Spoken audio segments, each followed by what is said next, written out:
Palang umaga po sa ating lahat. Magandang umaga, Pastor. Pwede niyo po bang papikin yung inyong katabi at sabihin ninyo, kamusta ka?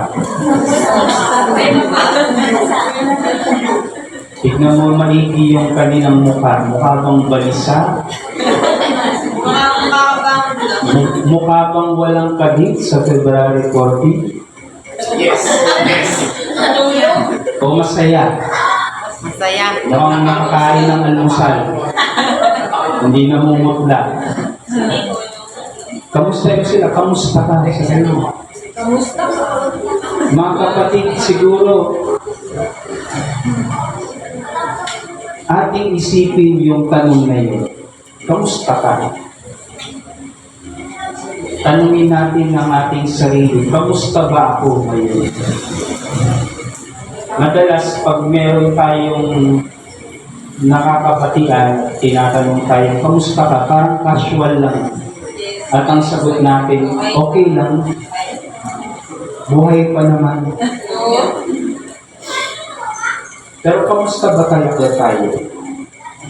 Ano ang nararanasan natin ngayon sa buhay? Tayo ba ay humaharap sa mga pagsubok? O kaya parang pagod na tayo sa pang-araw-araw natin ginagawa? Hindi natin nakikita ang kabuluhan ng mga bagay. Nasa YouTube ba tayo na pakiramdam natin, pinapalagpas na lang natin ang mga bagay-bagay para lang makasurvive. Pero wala doon yung ating nais. Wala yung ating layunin. Napapagod tayo. Nalulutang yung ating isipan. At hindi natin alam na parang hindi natin ramdam yung buhay. Hindi natin alam kung nasaan tayo ngayon, nasaan tayo ngayon. Minsan napagtanto ko na mas mabuti pang alam natin na hindi tayo okay. Kaysa pag tinanong tayo, kamusta ka? At sinabi ko, hindi ko alam. Mas mahirap yun. Kasi parang hiwalay yung iyong kaluluwa sa iyong katawan. Hindi mo maramdaman kung kamusta ba ang iyong kalagayan.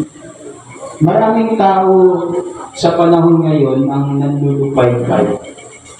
Actually daw, ang maraming mga tao ngayon, especially millennials, ay nagtatrabaho pero hindi nila masyadong ibinibigay yung kanilang effort sa work. Meron silang tawag doon, nakalimutan ko lang. Pero ang tingin ng iba ay walang gana. Hindi ganun kaporsigido ang mga tao dito. Pero may mga nagsasabi, lalo na yung mga mental health practitioners, na ang mga tao kasi ngayon nakakaranas karaniwan ng burnout. Bakit ka nga naman magbibigay ng 100% na yung effort sa work kung hindi naman nila nakikita ang iyong trabaho? Mag-overtime ka, pero hindi bayad ang overtime mo. Minsan, thank you pa.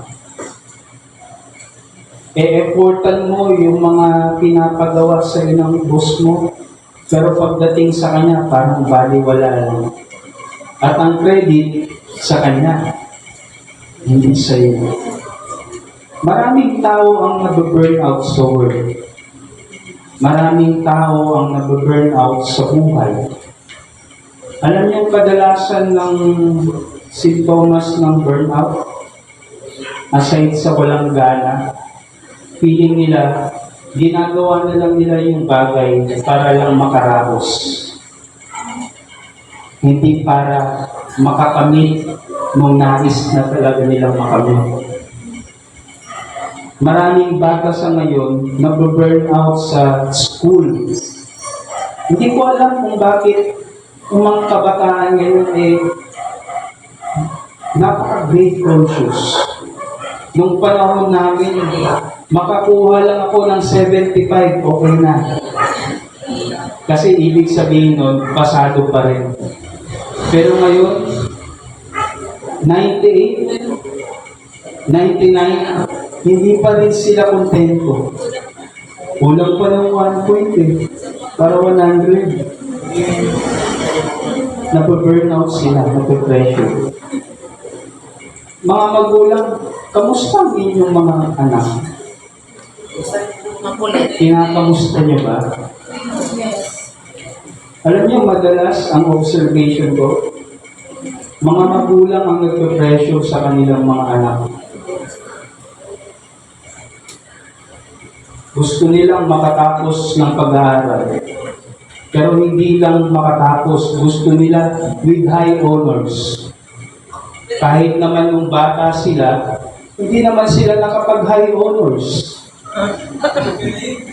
Ipinapasa nila yung burden nila sa kanilang mga anak. Maraming kabataan ang nade-depress dahil lang sa kanilang studies. Kahit na okay naman na yung kanilang grades, pero sa magulang hindi. Kapag nakapag-75 ba yung inyong anak, kinukongratulate nyo pa rin.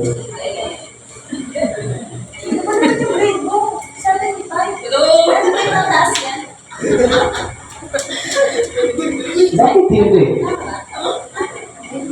Bakit hindi niyo siya i-congratulate pa rin sa kanilang pagsisikap? Makapasaman lang. Mahirap mga kapatid ang buhay.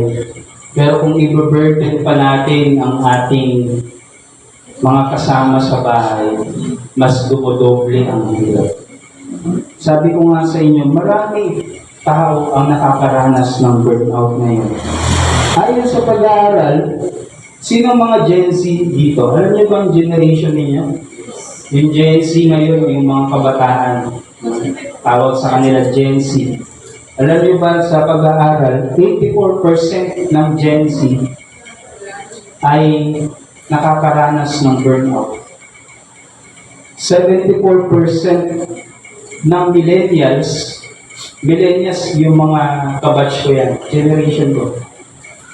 74% ang nakakaranas sa kanila ng burnout. 47%, ito yung mga baby boomers. Mga pinanganak na mga early 80s or 70s or early 80s. Baby boomers. 47%. At yan ay sa kabuuang population ng buong mundo. Ayon din sa isang pag-aaral ng McKinsey Research, 25% ng Gen Zs, 13% ng millennials, at 13% ng Generation X at 8% ng baby boomers ay pinapabalita na nakakaramdam ng emotionally distressed with low levels of well-being. Distress na nga, ang kanilang pakiramdam sa kaniyang kabuong kalagayan ay napakababa, lugmok. At yan ay naibalita sa Forbes magazine noong July 24, 2022. Recent lang. Alam nyo kung ano napapansin niyo dun sa research, sa data. Alam niyo ang napansin ko sa data?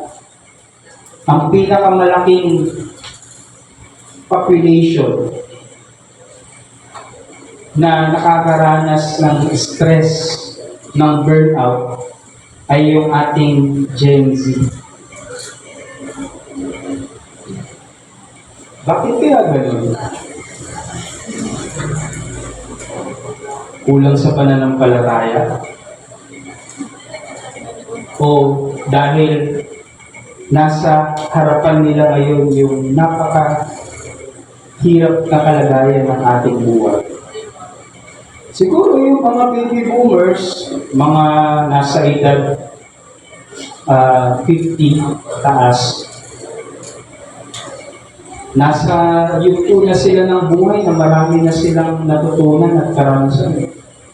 Mas resilient sila pagdating sa stress. Pero itong mga kabataan natin, nagsisimula pa lang i-build yung kanilang sarili, yung kanilang buhay. Binabayo na ng maraming stress at problema.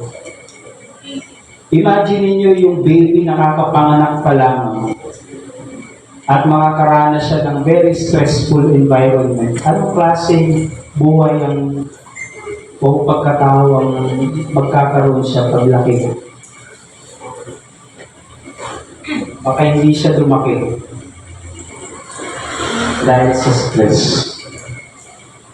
Hindi nyo ba napapansin, hindi ba kayo nagtataka, na kahit na very advanced na ng ating mundo sa biyaya ng teknolohiya, ang teknolohiya nandyan para mapadali yung ating mga gawain. Pag napapadali yung ating trabaho, ibig sabihin, mas marami tayong time dapat sa sarili. Tama? Pero bakit maraming tao, kulang pa rin ang tingin nila sa oras nila? Pagod, stress, hindi nakapahinga. Dati-dati, pag maglalaba yung mga lolo't-lola natin, pupunta pa sila sa ilog, magpukusot sila, abutin sila hanggang simula umaga hanggang tanghali. Ngayon, salang mo lang sa washing machine, tapos na. Pero maraming mga nanay, stress sa bahay. Walang pahinga. Mga estudyante ngayon, nakaka-access na sa internet. Kaibigan nilang matanig si Google. Hindi na nila kailangan pumunta sa library at magbasa ng napakakapal na libro para lang matuto. Pero maraming estudyante ngayon, stress, puyat. Maraming kalalakihan na nagtatrabaho sa iba't ibang industriya gamit yung mga advanced na makina. Pero stress pa rin. Pagod sa araw-araw. Parang sawa na. Alam niyo, ang isang napansin ko, bakit ganun ang mga tao ngayon sa kabila ng advance na ng ating buhay. Dati kasi, hawak pa natin ang oras. Kontrolado pa natin. Marami tayong time. Pag natapos natin, dati, di ba, yung mga tao natin noon, lalo na yung panahon ng Kastila, kaya nga kala nila, mga tamad ang mga Pilipino. Pero yung mga Pilipino dati, madaling araw pumupunta sa bukid. Pag natapos sila ng pasikat ng araw, babalik sila sa bahay, makakatulog pa sila. Hawak nila yung oras, hindi sila stress, hindi sila nag-aalala kung ano pa yung kailangan nilang gawin para maging sapat yung kanilang hanap buhay. Pero ngayon, hindi na natin hawak ang oras. Tayo ang hawak ng oras. Lagi tayo naghahabol. Pag tinanong, ba't ka nagmamadali? Naghahabol ako ng oras eh. Di ba? Ganun na yung ating pag-iisip.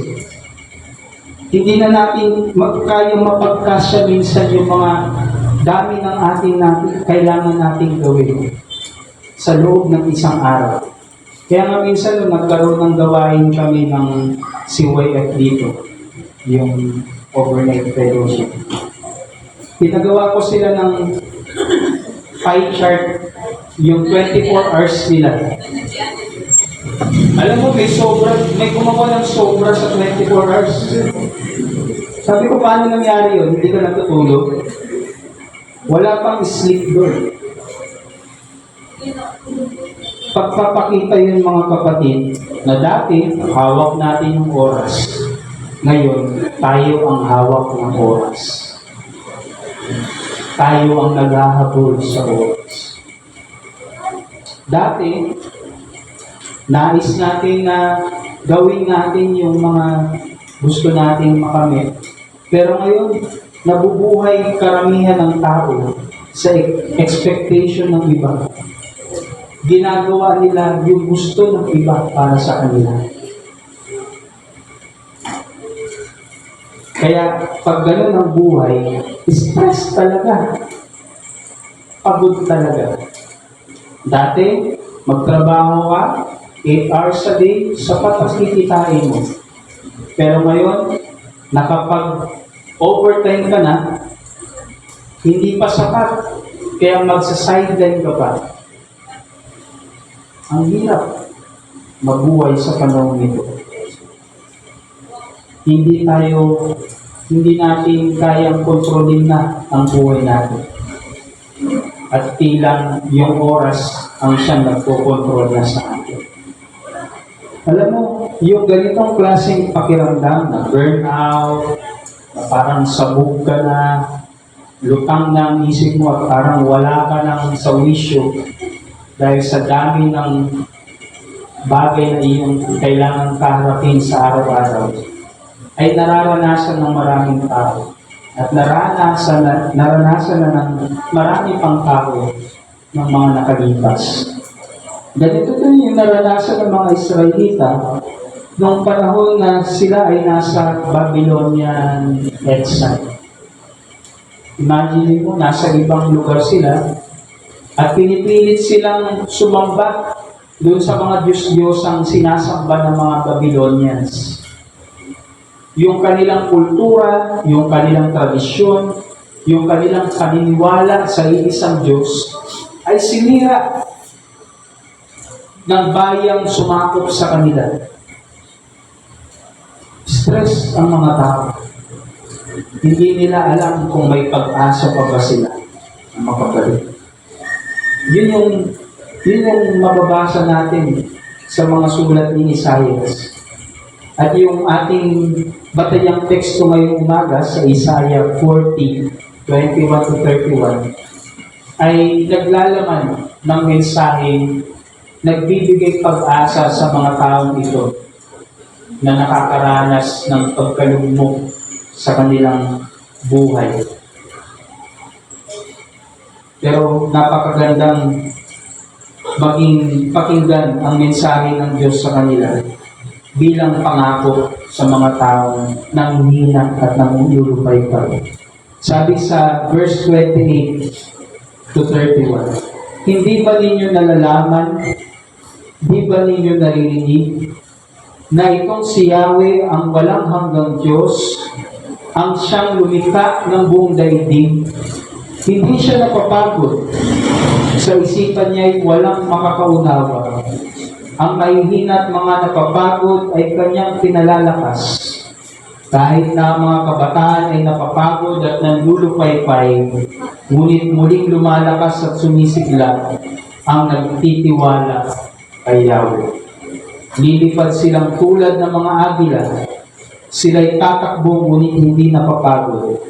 Sila'y lalakad ngunit hindi manghihina. Maliwanag ang pangako ng Diyos sa mga taong nagtitiwala sa Kanya. Sa mga taong nanghihina, nawawala ng pag-asa sa buhay. Ang pangako niya ay panibagong kalakasan. Kamusta kayo ngayon, mga kapatid? Stress? Pagod? Burnout? Sawa na sa buhay? Lumapit kayo sa Diyos. Humingi kayo ng panibagong lakas.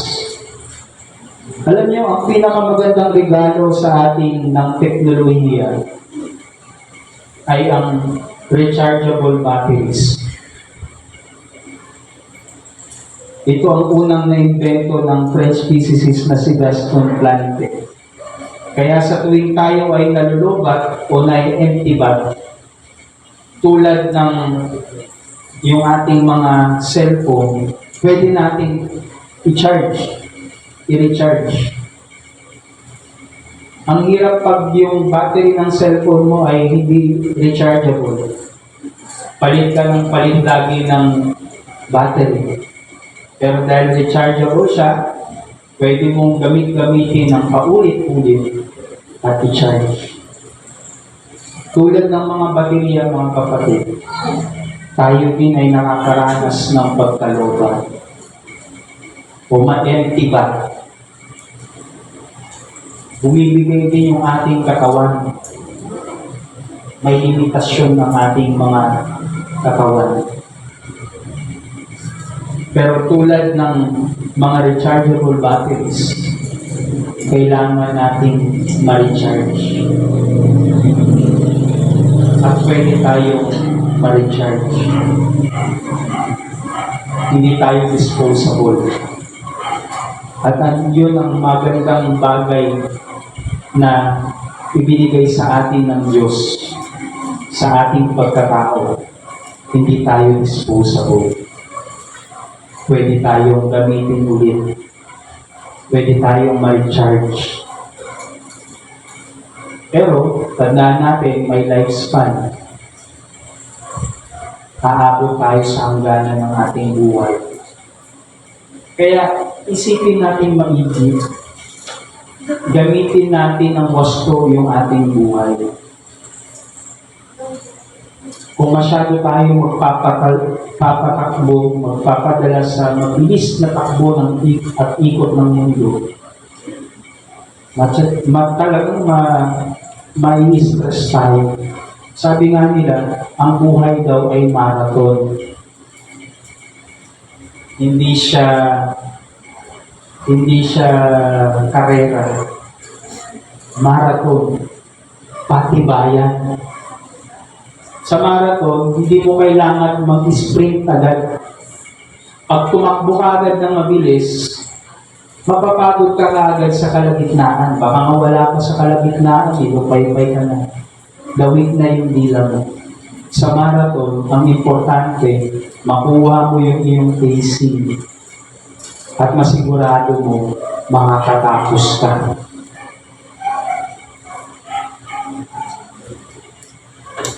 Napapagod ba kayo ngayon? Nalulupay-pay? Tandaan niyo ang pangako ng Diyos, mga kapatid, na sa mga taong nagtitiwala sa Kanya, sa kanilang pagkahina, pagkaloob mo, sila'y makakasumpong ng kalakasan. Magandang paalala din ng gospel reading natin ngayon sa Marcos 1:29-39. Alam natin at natutunan natin ito sa Bible Olympics last Sunday. Ano yung first miracle ni Jesus sa John? Turning water into wine. Ano yung first miracle ni Jesus sa Mark?